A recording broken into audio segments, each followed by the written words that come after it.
명절 끝날 곧 큰 날에 예수께서 서서 외쳐 이르시되 누구든지 목마르거든 내게로 와서 마시라. 나를 믿는 자는 성경의 이름과 같이 그 배에서 생수의 강이 흘러나오리라 하시니, 이는 그를 믿는 자들이 받을 성령을 가리켜 말씀하신 것이라. 예수께서 아직 영광을 받지 아니셨으므로 성령이 아직 그들에게 계시지 아니하시더라. 이 말씀을 들은 무리 중에서 어떤 사람은 이 사람이 참으로 그 선지자라 하며, 어떤 사람은 그리스도라 하며 어떤 이들은 그리스도가 어찌 갈릴리에서 오시겠느냐. 성경에 이르기를 그리스도는 다윗의 씨로 또 다윗이 살던 마을 베들레헴에서 나오리라 하지 아니하였느냐 하며, 예수로 말미암아 무리 중에서 쟁론이 되니 그 중에는 그를 잡고자 하는 자들도 있으나 손을 대는 자가 없었더라.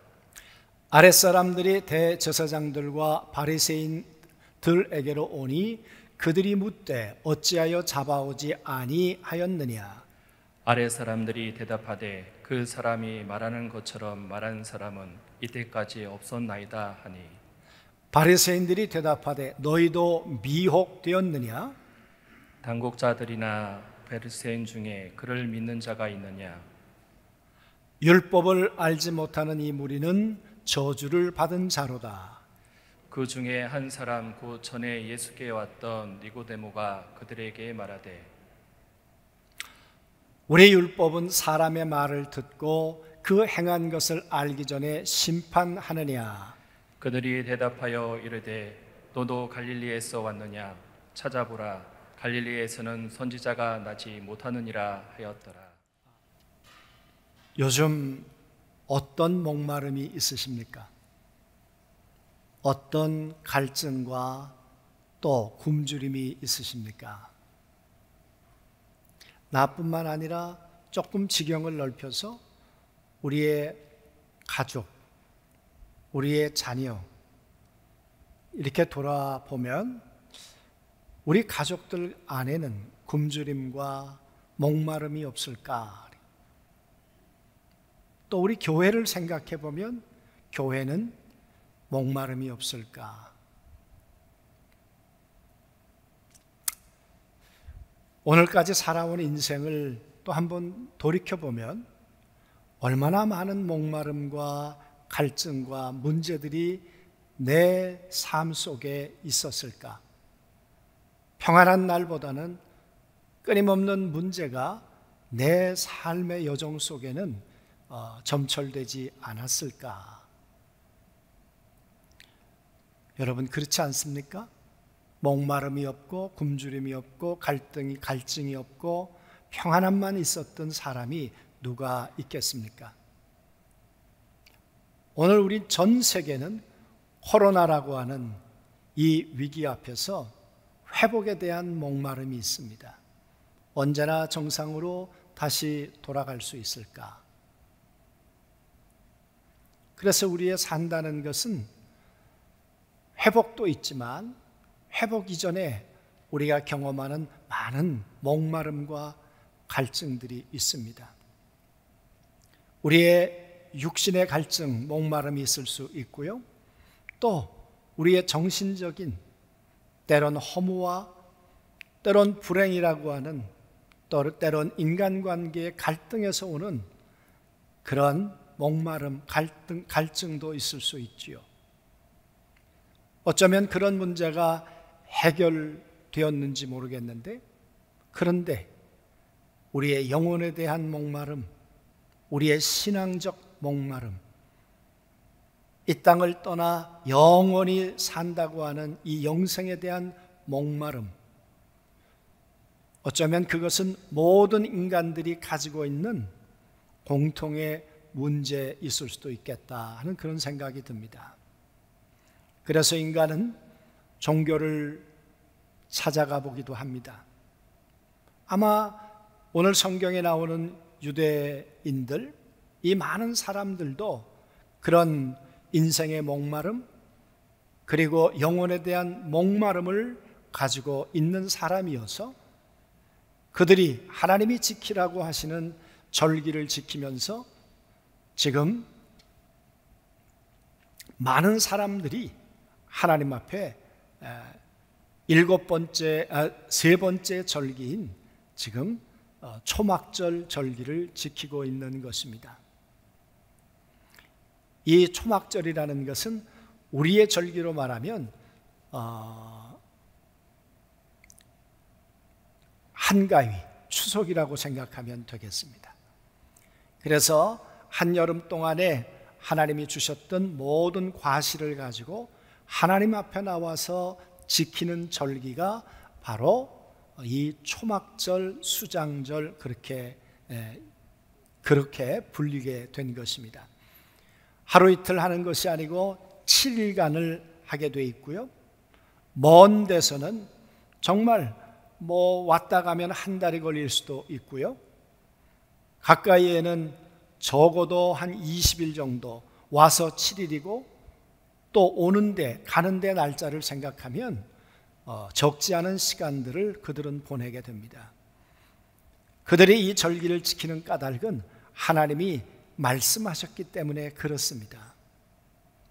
그리고 이 절기를 지킬 때는 그들은 기쁨으로 나와서 이 절기를 지킵니다.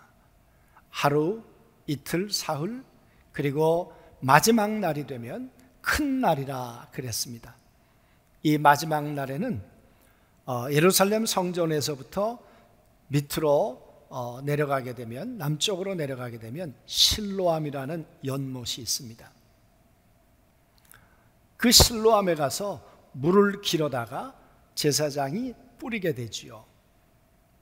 그 물을 뿌리는 이유는 무엇이겠습니까? 하나님이 주신 것에 대한 감사도 있지만 이제 새로운 농사철을 시작을 하면서 그들 안에는 불안이 있는 거예요. 그들 속에는 목마름에 대한 두려움이 있는 거예요. 하나님께서 비를 주시지 않으면 농사를 어떻게 지을 수 있을까? 그래서 이른 비와 늦은 비가 와야 하는데 이 비를 내가 오도록 할 수 있는 게 아니지 않습니까? 하나님께서 하늘 문을 열고 주셔야 이 땅에 비는 내려지는 거죠. 그래서 물을 뿌리면서 그들은 이렇게 하나님을 향해 기도문을 외칩니다.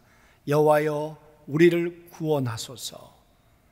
우리가 아는 호산나 호산나 그렇게 외치는 것은 하나님 여기까지 우리를 도우셨는데 새로운 한 해를 시작합니다.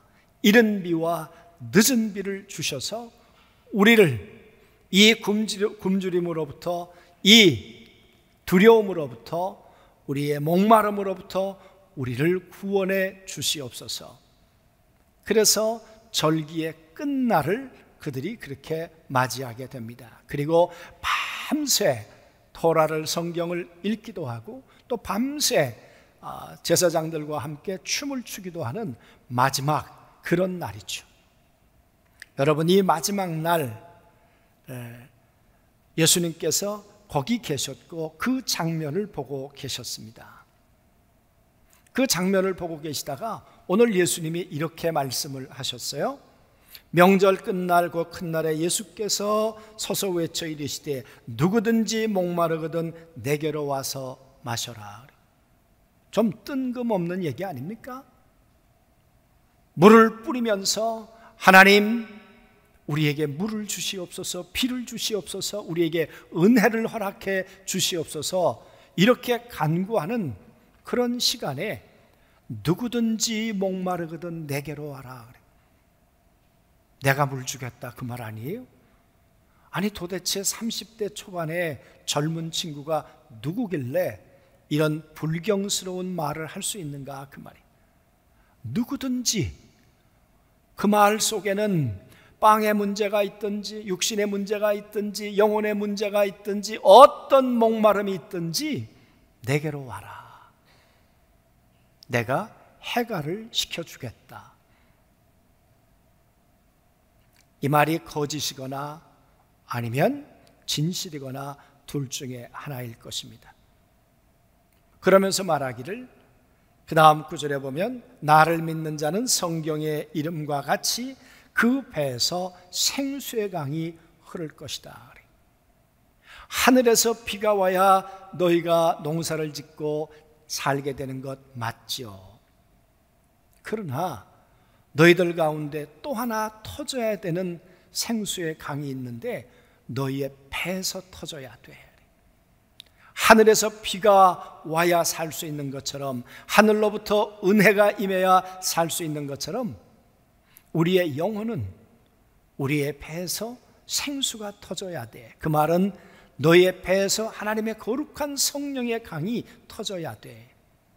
인간은 이렇게 육으로 만들어져 있습니다.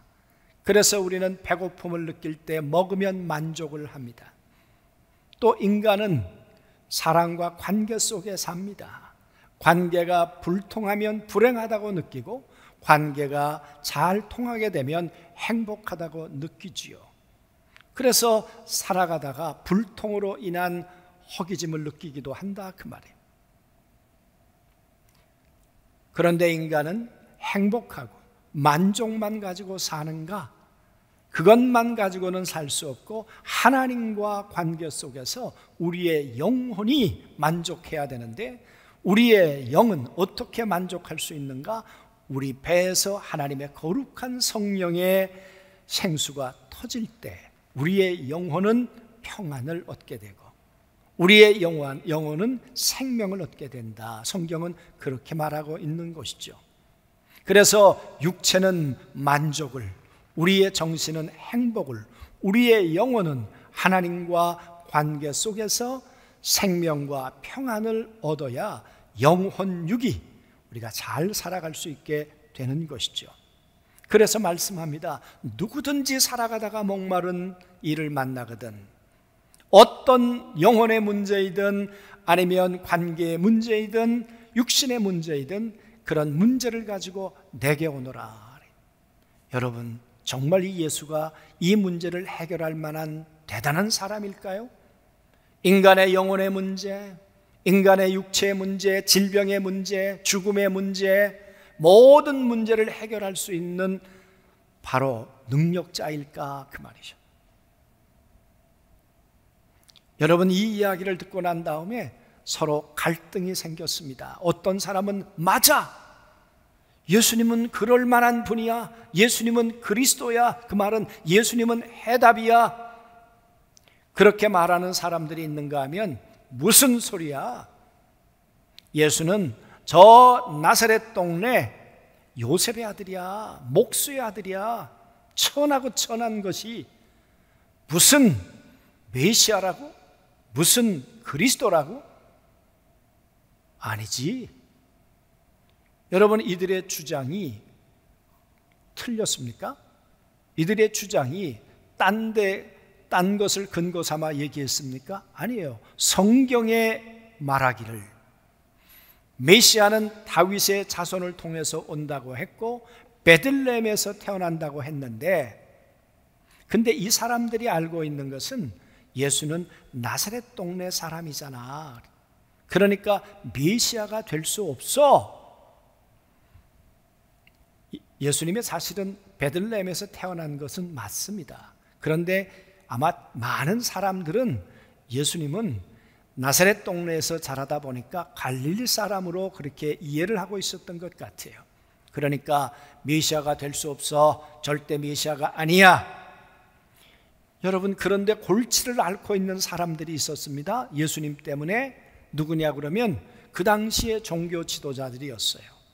대제사장, 그리고 바리새인들. 바리새인들은 예수님 오시기 약 160여 년 전에 하나님을 특별히 사랑하고 싶은 열심 있는 사람들, 남들이 하루 금식하면 이 사람은 이틀 금식을 하고, 남들이 하나님을 향해서 가지고 있는 열심에 몇 배를 더해서 하나님을 정말 특심으로 섬기려고 했던 사람들이 바리새인들입니다. 이 바리새인들은 그래서 유대인 사회에서 인정을 받았죠. 존경을 받았죠. 그러다 보니까 바리새인들 가운데 종교 지도자들이 많이 나왔겠죠. 여러분, 그 대제사장들과 이 바리새인들이 저 예수라고 하는 젊은 친구가 어느 명절서부터 올라오기 시작하더니 사람들이 패가 갈리는 거예요. 예수는 메시아라 그러고 아니라 그러고, 그리고 안식일 날 병자를 고치지 않나, 나병 환자는 손을 대서 고치면 안 되는데 나병 환자를, 그 부정한 나병 환자에게 손을 대서 고치지를 않는가? 사람들이, 우리가 배고픔의 문제가 있었는데 디베랴 광야에서 5,000명이 먹였다고 하는 이런 소문이 점점 이제 돌아다니기 시작하더니 사람들이 지금 점점 예수에게로 신경이 쏠려가고 있는 것이에요. 그러니까 예나 지금이나 정치하는 사람들은 여론에 예민하잖아요. 그리고 사람들이 그리로 몰려간다는 것이 몹시도 부담스럽잖아요. 그러니까 이 바리새인들과 종교 지도자들이 예수를 잡아와라 그랬습니다. 예수를 잡아다가 감옥에 넣든지 아니면 말을 못하게 하든지 그러려고 했겠죠. 그런데 오늘 말씀해 보니까 이렇게 얘기를 합니다. 그 중에 그를 잡고자 하는 자들도 있으나 44절에 손을 대는 자가 없는지라. 그래서 보세요. 아랫사람들이 대제사장들과 바리새인들에게로 오니 그들이 묻되 어찌하여 잡아오지 아니하였느냐. 아니 내가 잡으라고 보냈는데 왜 못 잡아왔어? 그렇게 얘기를 해요. 아랫사람들이 대답하되 그 사람이 말하는 것처럼 말한 사람이 이때까지는 없었나이다. 그래서 바리새인들하고 대제사장들에게 그 사람 보통 사람이 아니에요. 우리가 범접할 사람이 아니에요. 우리가 잡으려고 했는데 못 잡겠더라고요. 그러고 돌아왔다는 이야기입니다. 그랬더니 여러분, 바리새인들과 대제사장이 뭐라 그랬겠습니까? 오늘 그 사람들의 답변이 이래요. 대답하되 너희도 미혹되었느냐? 너희들도 홀렸느냐? 정신 차려라. 내가 예수 잡으라고 보냈는데, 아니 너희가 예수 믿고 돌아왔구나. 도대체 뭐 하자는 소리냐? 여러분, 지금 명절날, 그 즐거운 축제가 있는 날, 분위기는 살벌해요. 예수님 때문에. 그렇잖아요. 예수님만 없으면 이 사람들은 명절이었을 거예요. 대제사장들도 바리새인들도.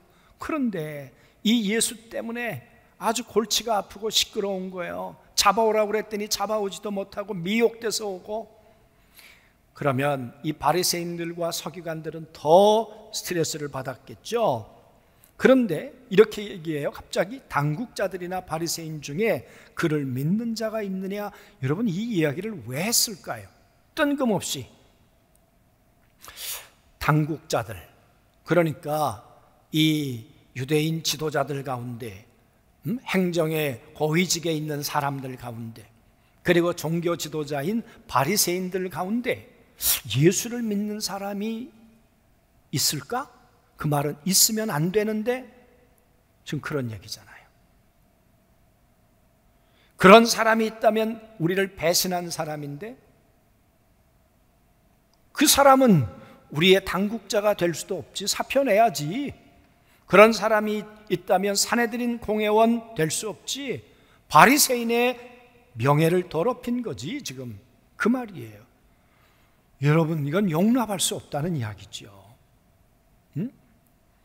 그런데 왜 이야기를 했을까?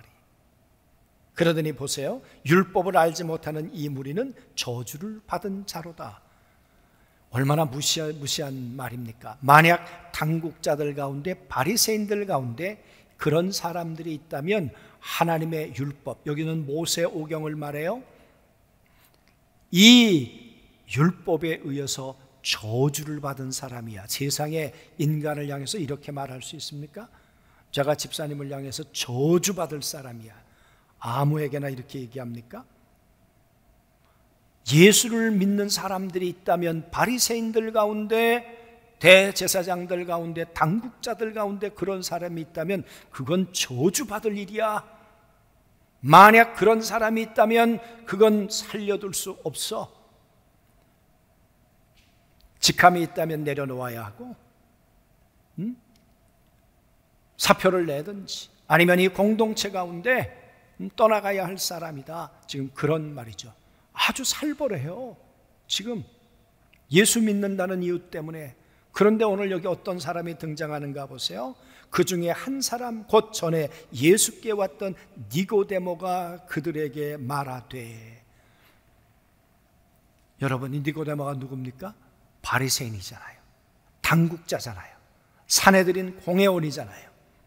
그런데 사람들이 만약 당국자 가운데, 바리새인들 가운데 그렇게 말하는 사람이 있다면 저주를 받을 사람이야 라고 얘기를 하는데, 그런데 니고데모가 나서는 거예요. 나서면 안 되죠. 만약 잘못 나서게 된다면 그가 쌓았던 명예, 권력, 돈, 관계 다 잃어버리는 거예요. 거기까지 오르기를 얼마나 수고해서 올랐겠어요. 그런데 예수 믿는다고 잘못 얘기 한마디 뻥끗하면 저주를 받을 판인데요. 그런데 니고데모가 오늘 입을 열기 시작했어요. 그러면서 그가 이렇게 말해요. 우리의 율법은 사람의 말을 듣고 그 행한 것을 알기 전에 심판하느냐? 그 말은 예수님에 대해서 섣부르게 판단하지 마라. 그 예수가 했던 말들을 잘 들어보고 그가 했던 행동들을 우리가 잘 살핀 다음에, 그런 다음에 그가 혐의가 있는지 문제가 있는지 그렇게 접근해 들어가야지. 이렇게 여론몰이를 하면 되겠는가? 그 말은 나는 예수 편이다, 그 말이죠. 그러면서 말합니다. 그 예수는 처음이 아니라 전에 나왔던 사람. 요한복음 3장에서 니고데모는 목마름이 있었습니다. 사람들은 자기를 박수 쳐주었습니다. 자기를 존경한다고, 그리고 믿음의 사람이라고 그렇게 사람들을 인정해 주었지만 니고데모는 아니에요. 내 영혼은 어둠이에요. 내 영혼은 시계제로예요. 모르겠어요. 내가 이렇게 살다가 나는 영원한 하나님의 영생을 얻을 수 있을까? 잘 모르겠어요.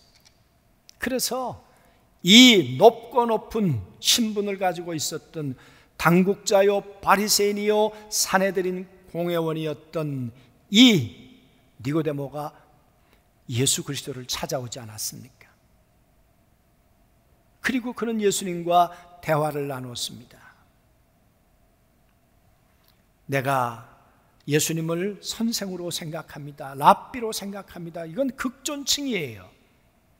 내가 당신을 그렇게 인정하는 걸 보아서 나는 하나님의 나라 사람이 아니겠습니까? 아마 그런 뉘앙스였었겠죠. 그런데 예수님이 너무도 냉정하게, 천만에 내가 물과 성령으로 거듭나지 아니하면 하나님의 나라를 볼 수 없다. 네가 종교인이라고? 네가 모태신앙이라고? 네가 아브라함의 후손이라고? 네가 무슨 신앙적 무슨 계급장을 가지고 있다고? 그것하고 영생하고는 아무런 상관이 없어. 여러분 얼마나 당황했겠습니까? 그랬더니 그럼 내가 어떻게 해야 됩니까? 다시 거듭나야 돼. 어머니 모태에 들어갔다가 나옵니까? 내가 이 나이에? 유대인이 선생이 돼가지고 그것도 모른단 말이야. 육으로 난 것은 육이고 영으로 난 것은 영이야. 내가 영적으로 거듭나야 돼. 여러분 요한복음 3장에서는 그때 이 니고데모가 예수님을 영접했는지 어땠는지 결과가 나오질 않아요. 그런데 오늘 보니까 니고데모가 그때 예수님을 만나고 결단을 했던 것 같아요. 그리고 오늘 이 저주를 받은 자라고 얘기하는 이 상황 속에서 나는 예수를 믿는 사람이야 라고 분명하게 자기의 정체성을 말하고 있잖아요. 여러분 예수님께서 왜 이 초막절에 오셨을까요? 초막절에 올라올 때 분위기가 좋았습니까? 아니잖아요. 예수를 죽이려 하는지라. 예수 그리스도가 지뢰밭에 들어가는 거예요. 예수 그리스도가 꽃길로 올라오는 게 아니에요. 잡으면 죽일 판이에요.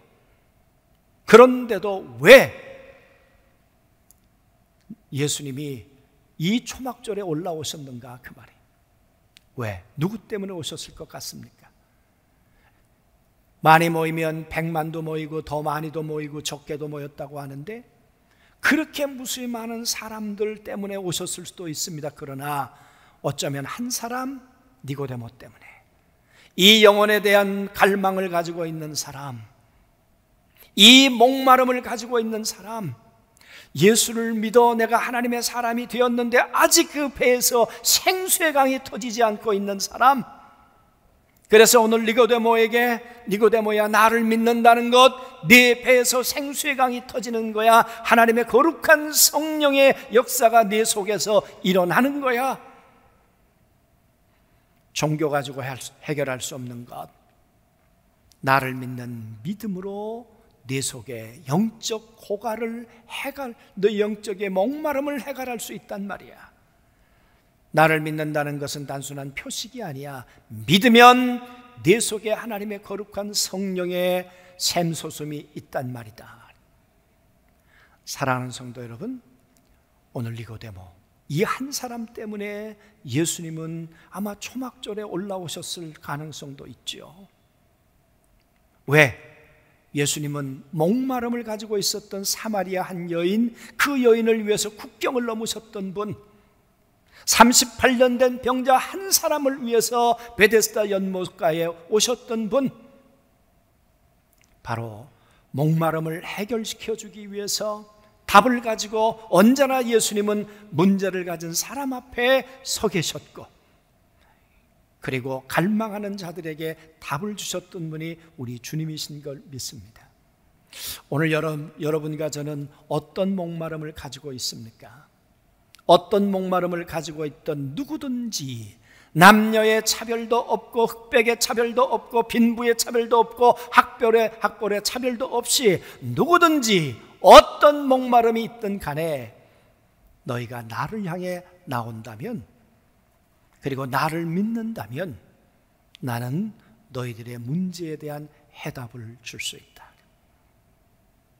빵의 문제, 육신의 문제 뿐만 아니라 너희의 영혼의 문제, 너희의 배에서 생수의 강이 터지도록 내가 해줄 수 있는 나는 하늘의 아들 메시아야.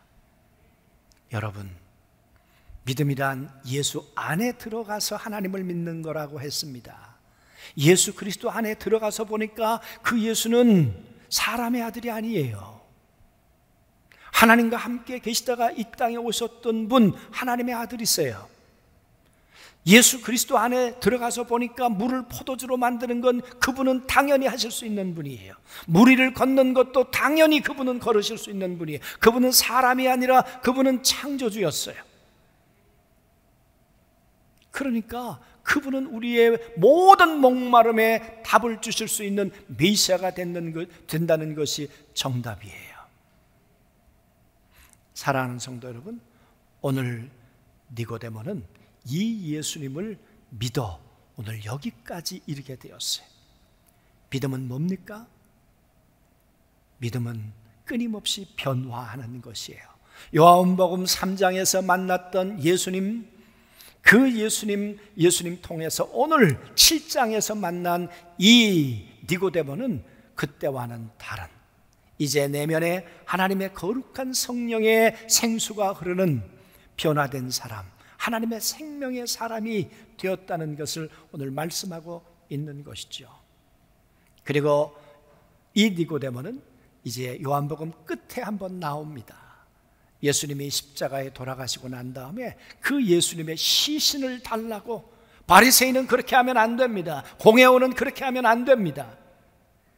왜? 예수님을 죽이기로 사형 언도를 내렸던 사람이 이 사람들인데 어떻게 예수님을 시신을 달라고 합니까? 그때 나는 예수 믿는 사람이야, 난 하나님의 사람이야, 내가 누구인가를 드러냈던 사람이 니고데모이지요. 사랑하는 성도 여러분, 니고데모는 끊임없이 진화하고 있었습니다. 끊임없이 그의 믿음은 자라고 있었습니다. 종교는 변질되지만 믿음은 변화되는 것입니다. 종교는 하나의 종교적 행위를 가지고 자기 만족을 가질런지 모르지만, 그러나 그리스도를 믿는 믿음은 우리의 배에서 생수가 터지는 성령의 확실한 증거가 함께 하는 줄로 믿습니다. 우리의 목마름이 무엇입니까? 누구든지 어떤 목마름이든지 그리스도에게로 오면 그분은 우리의 목마름의 해결을, 답을 주시는 분. 그 예수를 믿는 사람은 변질이 아니라 변화된다고 했습니다. 니고데모처럼 날마다 그리스도를 믿는 믿음의 사람으로 견고하고 흔들리지 않는 사람으로 변화되어 가는 우리 모든 안중교회 성도들이 되시길 주님의 이름으로 소원합니다.